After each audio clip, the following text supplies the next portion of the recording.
Hello to everyone. So today we are going to discuss about a very important chapter that is mechanics.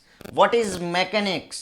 तो जो इसकी definition होती है वो कहता है कि branch of science in which we study about the motion of particle, मतलब हम मोशन के बारे में स्टडी करते हैं, दैट इज मैकेनिक्स। क्लियर है यहां तक? ओके इसको डिवाइड किया है तीन पार्ट में। First that is statics, second that is kinematics and third one that is dynamics. Statics, kinematics, dynamics. तो स्टैटिक कौन सी पोजीशन होती है? स्टैटिक मतलब रेस्ट वाली पोजीशन।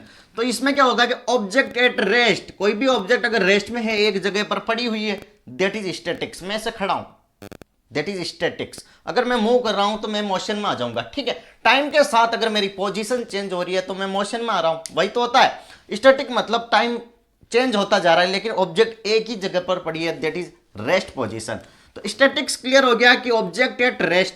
अब हमें पढ़ना क्या है? That is kinematics and second one that is dynamics. इसमें देखना, इसको ध्यान से सुनना।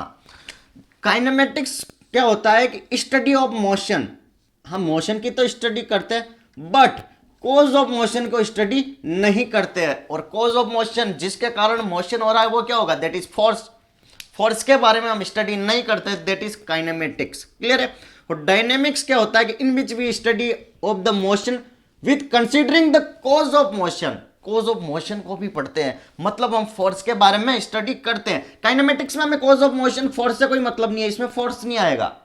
लेकिन जब हम डायनेमिक्स पढ़ेंगे, whenever we are going to study about the dynamics of machine, dynamics, then we consider the cause of motion, that is F, force. Force को हम कंसिडर करेंगे। यहां तक क्लियर है? That is statics, kinematics, third one that is dynamics and mechanics के बारे में बता दिया, in which we study about the motion of particle. ठीक है, मोशन क्या होगा? टाइम के साथ में किसी की भी पोजीशन में चेंज आ जाए, वही तो होगा गति।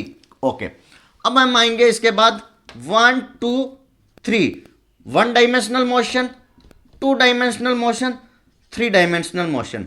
अब इसको ध्यान से देखना। 1D 2D 3D क्या होता है? डायमेंशनल मतलब आपको पता है ना कि तीन कोऑर्डिनेट होते हैं। एक्स कोऑर्डिनेट, ये होता है वाई कोऑर्डिनेट, ये होता है जेड कोऑर्डिनेट। तीन कोऑर्डिनेट होते हैं ना, एक्स वाई जेड। क्लियर है? अब one dimensional motion, one dimension की बात हो रही है, मतलब या तो सिर्फ एक्स डायरेक्शन में ही मोशन हो, या फिर वाई डायरेक्शन में ही हो, या फिर जेड डायरेक्शन में ही हो, that is one dimensional motion. तो इसका सिंपल सा एग्जांपल क्या है? ट्रेन ले लो।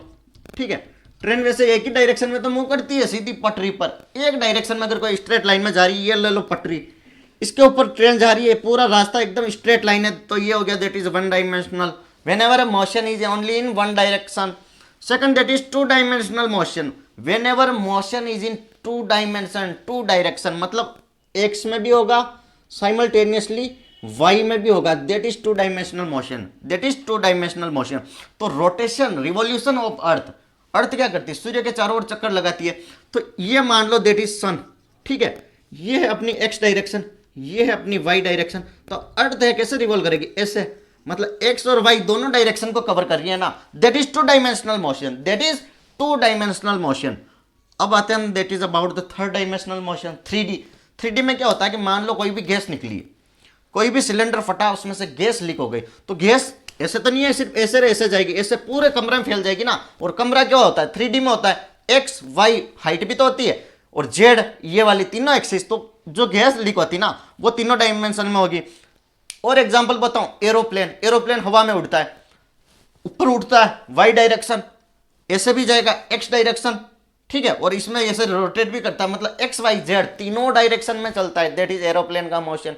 क्लियर है यहां तक? One dimensional, two dimensional, three dimensional, statics, kinematics, dynamics and mechanics की डेफिनेशन। तो मोटे तौर पर मैंने इस टॉपिक को क्लियर कर दिया। ठीक है, इसके बाद हम थोड़ा सा डिटेल में चलेंगे, that is law of motion, जो न्यूटन्स ने दिए थे। इसके बाद इनर्शिया वगैरह को डिस्कस करेंगे, वो सेकंड क्लास में करेंगे। तो इस फर्स्ट लेक्चर में मैंने ये सारी चीजें क्लियर कर दी है। और अगर आप चैनल पर नए हो ना, तो लाइक शेयर सब्सक्राइब जरूर कर दो, क्योंकि पूरी सीरीज आने वाली है। चाहे आप रेलवे के एग्जाम दो, ग्रुप डी, एनटीपीसी, चाहे आप एसएससी के सीजीएल, सीएचएसएल, एमटीएस, चाहे दिल्ली पुलिस के दो, आईबी के एग्जाम दो, एफसीआई के एग्जाम दो, जहां जहां जनरल साइंस पूछी जाएगी वहां पर इन टॉपिक से क्वेश्चन बनेंगे। मैं पहले क्या करूंगा कि इन टॉपिक को अच्छे से पढ़ा दूंगा, इसके बाद एमसीक्यू सीरीज निकालूंगा, फिर क्वेश्चन बाहर से आएगा ही नहीं, इन्हीं में से आएगा। तो आप पहले इसको लाइक शेयर सब्सक्राइब जरूर कर दो यार। Thank you so much.